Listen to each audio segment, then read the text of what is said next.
Good evening, everyone. Welcome to a Saturday night edition of Blue Ridge Silverhound, where today we are going to open up another package from my man Scott Holiday. Thank you, sir.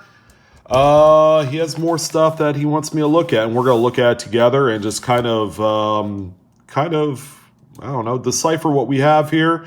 From his last video, man, he had some great stuff. BIE scents.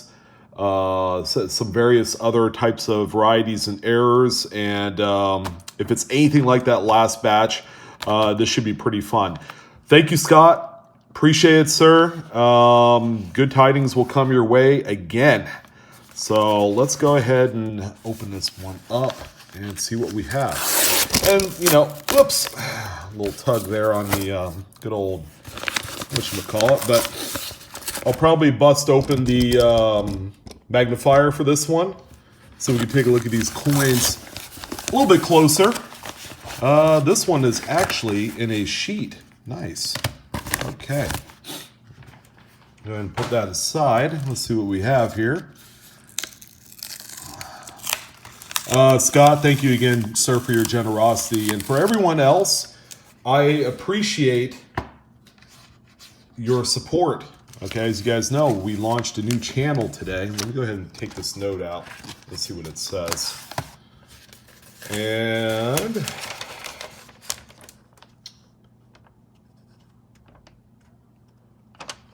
okay, so Scott said you made a comment that you was hoping for a double die, so I thought I would send you some. These are yours to keep, either for your collection or to sell or give away. The 1964 proof Best of Nickel is, I believe, a new listing. There is no information on it. Oh, Scott, you even enclosed your phone number? Yeah, I'll definitely, I don't know if you accept text messages, but, you know, I'll shoot you a text before I call, of course, to make sure that you're available. With the new channel, it does not mean that I'm going to be overly busy. My week is officially full now, aside from doing this and the new channel, which is called Leroy's Leisures. If you haven't checked it out, I just did a video a few hours ago. Thank you guys for the support. It's not easy on this one. We have a huge, tough road ahead of us based off of what I've discovered and what I've found. But you know what? When you're passionate about something and you want to give back to not only your community, but also to the kids that, you know, sometimes they just would have a hard time trying to make ends meet, okay, to go to college. I know a lot of people, a lot of kids, like my daughter, who's 17, has a part-time job. And she is just one prime example of someone that wants to you know, save some money for textbooks and that sort of thing, and then we're going to make do with scholarships. But anyways, I digress. So first of all, we have a 67 Canadian cent, and this is the Centennial 1867 and 1967 with the dove on the reverse, and there is two of them. So there's a version 1, version 2 of the Oppers. So we'll check that out closer. There's a 1940 clipped planchet. So as you guys can see, right here is the clip. And then somewhere probably right, I see a little bit of weakness, but there would be a little bit of corresponding weakness to where this clip is, and they call that the Blakesley effect. Can't really see it on this one, but that is definitely a clip, a genuine one. A 64 proof, double die reverse number 4. This might be the one he was talking about. No, actually this one is the verified one, probably through, it's the Wexler double die reverse attributed coin. We'll definitely take a look at this one underneath the magnifier. And this one, I believe, is available to see on VarietyVista.com. So here is the other proof nickel. This one looks like a triple die obverse, probably. Double die on the obverse and maybe triple die on the reverse. We'll see. It's an exceptional looking coin. Date and star. So we'll take a look at the star there and the date. And this is a D over D RPM with a doubled I. Can't wait to take a look at that. Let's see, 53D RPM number 1. So we'll look at that as well. I love me some repunch mint marks. There's a 54S RPM. Okay, and then right here, 55D RPM. Okay. Scott, you're giving me a lot of great material to highlight under the magnifier. This is outstanding. Thank you. This is very educational for a lot of folks that are looking to cherry pick and find some great varieties in their Lincoln Cents and Jefferson Nickels. So here's a small date 60D, Wexler RPM number 90. There's actually that many. 61D RPM number 2. Okay, very nice. 61D RPM number 1. There's the 62D with an RPM, a 63D, a 63 proof double die reverse number 10. So we'll look at that under the good old magnifier. And then we have a 2009 double die reverse number 17. I would speculate that, oh, okay, I was expecting to flip this around and see Lincoln sitting on a log, but this is outstanding. Cool. All right, so let's go ahead and go under the magnifier for these. Thank you again, Scott. All right, we are under the scope, and we're going to start out with the pair of 1967 Canadian cents here. And what we're going to concentrate on is the letter I in Regina, okay? And then you can see that this I points in between two of these beads right here. Okay, so that'd be die variation number 1. So in this one right here, you could see that the I right here points more, it's not centered between two dots. It's actually pointing more toward the single dot as opposed to in between two dots. So the variation is you have slightly smaller beads on one type than the other. So they're a little bit tighter together, and that's the differentiating aspect of the whole thing. We're going to keep the 2 proof nickels on the side there, and then we are going to take a look at a 53D doubled I repunched mint mark, and the RPM on this one is slightly south and then rotated just a hair. You have a split serif in that bottom left part of the D where you have the serif. Okay, it's kind of hard to see, but it's there, I could tell.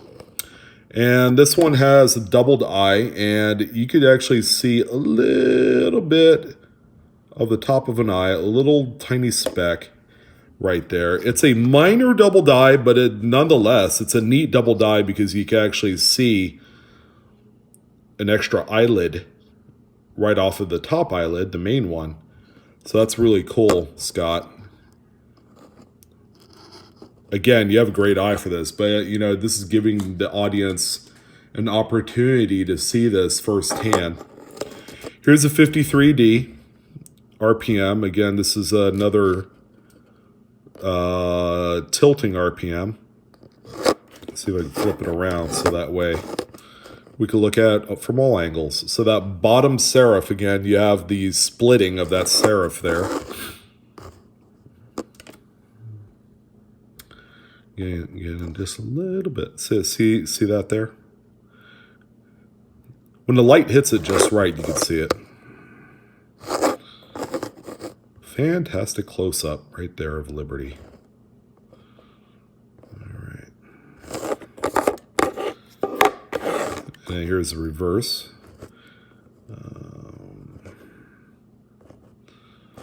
Nothing too abnormal or crazy here. Got some die polish lines all over the coin, which is pretty neat. All right, so we have that one. Let's go ahead and take a look at this 54S. This is a S over S Northwest. Okay, and you can actually see it. Yeah, you can see a little bit. You can see the right there. See the top of the S. That is actually the serif. Okay, so the S will come northwest of the primary. And this is a really neat one. I found a few of these. Not quite in this condition, however. But this is a phenomenal example of this RPM. And it's cool that you can see that top little spike right there, which is the top serif of the underlying S. Jeez, you got a good eye, man. I will say that. That's pretty cool. Thank you. Here's a 55D. Ooh, I've owned a few of these. Yeah, you guys see that underlying D that is right there. You can see a little shadow of it right under there. Pretty cool. Pretty cool. Yeah, can't really see it from that vantage point too well. There, and this one also has a split serif too on that bottom edge. Yeah, pretty neat.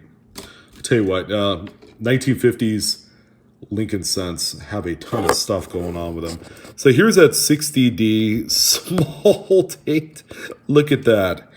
Yeah, you could see it right up top. You can see a little tiny speck. Okay, that's the top part of the D, and then it comes all the way around. It's northeast of the primary, and it actually probably touches the 6 in the date ever so slightly. And again, if you guys need a reference check on the photos, go on coppercoins.com and actually look at the photos, and you'll see what I see. But this is I found a few of these. This is an incredible variety right here. Here's a 61D. Yep, I have a few of these myself. You can tell because the mint mark is slightly rotated. And you have that elongated serif at the bottom, okay, which indicates an extra D that's repunched ever so slightly off center. Pretty neat. And this is the one also that I believe has a minor double die. You can see the notching underneath the ones here on the bottom right-hand corner of each of these digits. It has a very, very minor, and you can even see the split serifs, or the splitting right there, the notching on the top tail of the 6. Pretty neat, huh? You didn't know that existed. Not you, Scott, but everyone else. Yeah. So you could see a little bit of an extra L right underneath. You can see just a little line, double die. I know it's there because I found a few of these. I believe it's a double listing as well, so that's pretty cool. Here's a 61D RPM. This one is a tilt job, so it's the mint mark is rotated underneath the primary. So yeah, you could see a little bit of the splitting right there on that serif. You guys see that? So two Ds nestled very closely on top of each other. Let's see, here's a 2009 double die reverse, number 17. I didn't even research this one, but you guys can probably check it out. I don't know exactly what I've never found one of these. I would venture to guess it's something that occurs right in the middle, because with these single squeeze pressed coins, the modern coins, okay, your doubling is going to be concentrated right in the middle of the entire coin right here. So there's got to be some doubling, like either in the windows or in these bays or somewhere in the arm or somewhere. I'm not sure. I'll have to take a look at it on Variety Vista's website. So for you guys, it's worth a check, because these 2009 coins are a fantastic treasure trove of various double dies. The problem is I don't get that many Philadelphia minted 2009 formative years coins out here, so I can't search through any. So here's a 63 proof double die reverse, number 10. So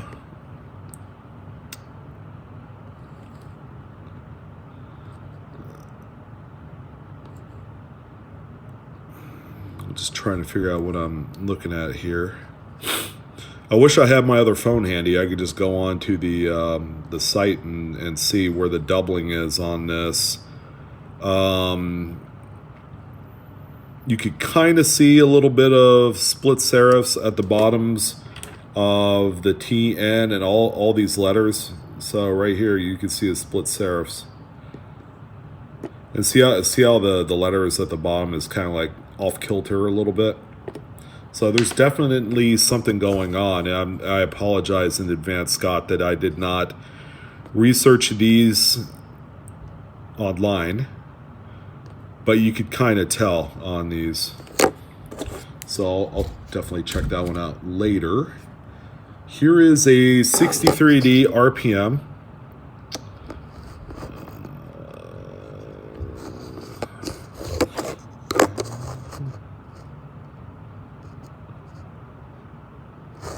This one I'll have to double check to see what the listing is. It looks like it's a slight rotate, and you can see an extra bottom tail of the underlying D on this one.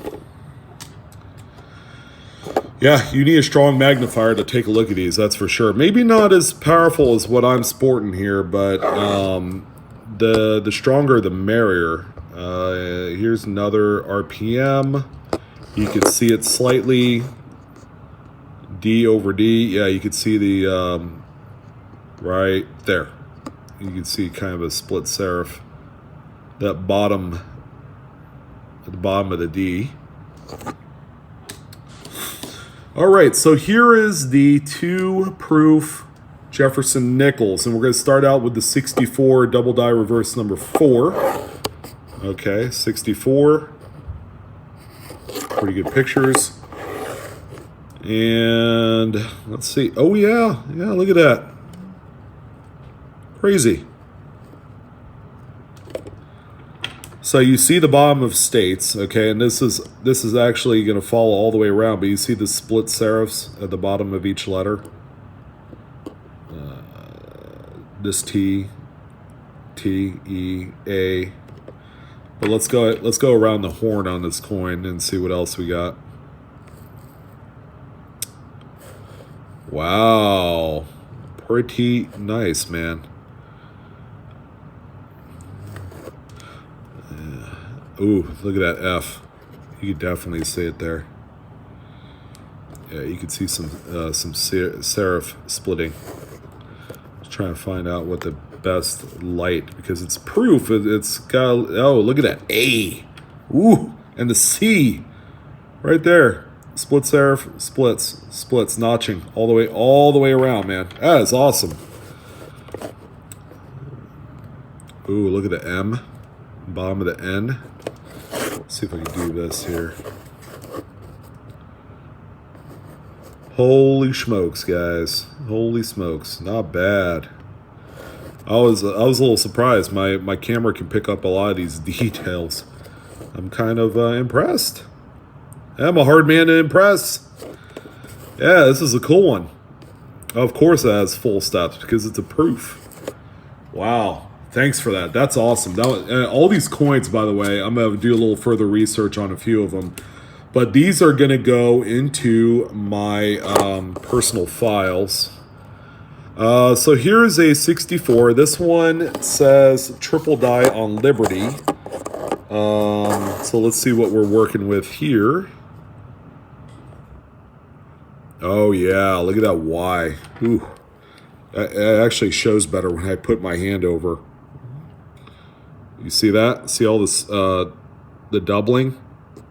The B, the E, the Y. You can see that extra split there, or the extra doubling, and oh, that's incredible.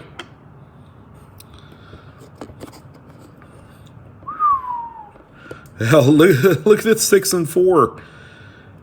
It's like triple die obverse, and you can see the splitting at the bottom of the 4. That's crazy.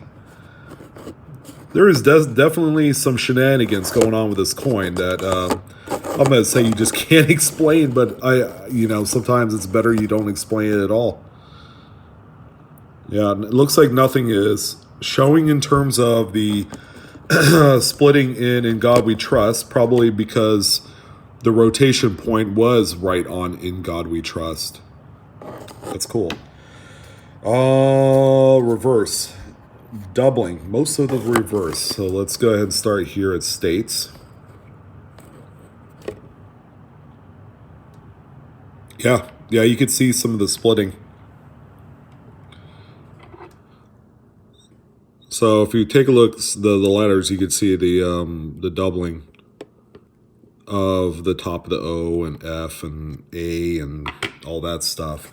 Albeit it's minor. It's a minor double die. But it's all there, man. Wow. Simply incredible. This is such a wonderful showcase that you had sent me. And I'm deeply appreciated by this tremendous amount of gratitude. Yeah, this is outstanding. I have a number of coins that I'm gonna put in my my research files. My favorite out of all of these, believe it or not, is both. Actually, I loved both 64 proof nickels. Okay, those are absolutely dynamite. The 63 proof Lincoln cent is outstanding. The 60D small date repunched mint mark is cool. That thing is awesome. Yeah, the 54S, S over S RPM, the doubled I 53D. Dude, I don't know what else to say other than thanks. There's a lot of great stuff here. Thank you for your generosity. This is what it's all about. It's the thrill of the search, thrill of the hunt. All these coins have some sort of value attached to them. The more wickedly awesome the RPM or the doubling is, they're worth more money, of course.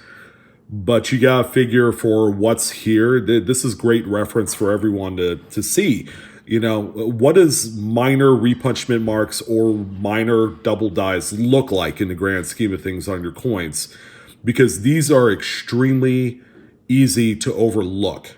Okay, so I wanted to thank everyone for joining in on this broadcast. As always, you can support me by checking me out on Facebook, Instagram, and Twitter. And as always, hit the like button on this one. If you enjoy the content and you enjoy watching Varieties at work and, seeing them on actual coins in person, this is what it's all about. Again, the thrill of the hunt. We're all discovering together, like my catchphrase is. Yeah, this is really cool stuff. So I appreciate your guys' time. Love you guys. Have a wonderful rest of your night. I'll see you tomorrow night for the Monday Market Report on Sunday evening. I know it sounds weird, but I love doing it on Sunday nights because it's just so appropriate and it'll kick off everybody's week in a big way. So I'll talk to you guys soon. Have a good one.